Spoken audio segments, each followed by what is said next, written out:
Considered an underdog by many, attorney and activist Shahid Buttar, he faces House Speaker Nancy Pelosi in a heated San Francisco congressional race. And Shahid Buttar joins us now to talk about his campaign and what some of the more pressing challenges are for progressives in the Democratic Party. It's always great to see you, Shahid. Good to see you, Shahid.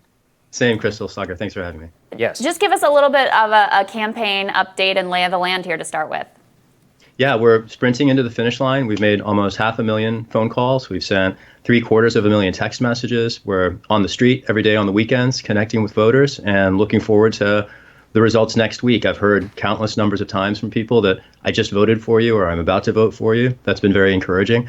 And I'm looking forward to offering my city a voice in Congress in the next session that will support the Green New Deal, support Medicare for all, and support a rationalization of our federal spending priorities to meet the needs of the American people before those of the military establishment to which Pelosi has been unfortunately committed.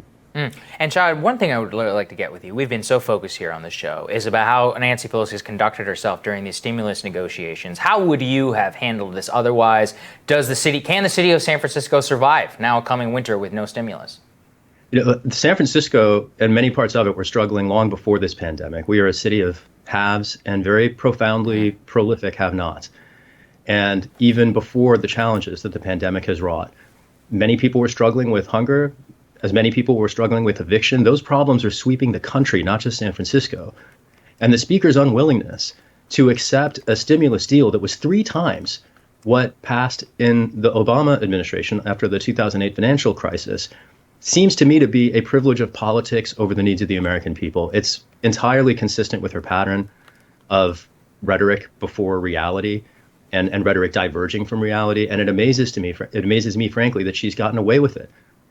The other thing that strikes me here is that she hasn't debated a challenger since Ronald Reagan was the president. Yeah. And the fact that she abdicates her office, as she has in this context with the stimulus bill or the Barrett nomination, that's another area where Pelosi has incredible influence, promised to use all of her quivers, and then immediately resigned them all. Within 36 hours of Ruth Bader Ginsburg's death, Nancy Pelosi was on national television taking a government shutdown off the table, basically inviting the right wing to stack the courts, as they have now done. And why do you think that she's taken that approach of impotence with regards to ACB in particular? I see Nancy Pelosi not through the lens of a representative of the nation's proudly most progressive city, but rather as one of the wealthiest members of Congress. And she leads the Democratic Party, but she protects her class interests first. And frankly, that shouldn't surprise anyone. If she ever showed up for a debate, the public would know that.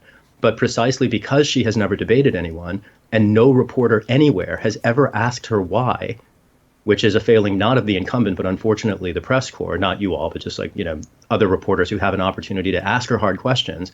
And instead, she's never had to answer for any of this. And she has coasted for the last 30 years to re-election, largely because her record has been obscured from the public. And I think the fact that she does place her class interests before the partisan interests of the Democratic Party, before the needs of the American people, and before the principles, frankly, that are timeless, like justice, like social services, like inclusion, like opportunity, like freedom. These are values that find no reflection in her policymaking. And I find it very disappointing. I find it enraging and unacceptable. It's why, as a constituent, I ran against her. And I'm excited to offer our city the first viable alternative that we've had in a generation to align our voice in Washington once again with San Francisco's principles. Yeah. Well, Shahid, where can people learn more about your campaign? We're online at shahidforchange.us and on all the major social media platforms at Shahid for Change. I'll just say that the future can't take more of the predation by the past, and I'm eager to join my allies in the squad in defending it from the generation of policymakers who've unfortunately driven our country into a ditch. Well, we appreciate you joining us, Shahid. Really, thanks. Thank you, Shahid. Thank you all. Next on Rising, tech giants appeared before Congress yesterday. We're going to run that down, and Rising continues.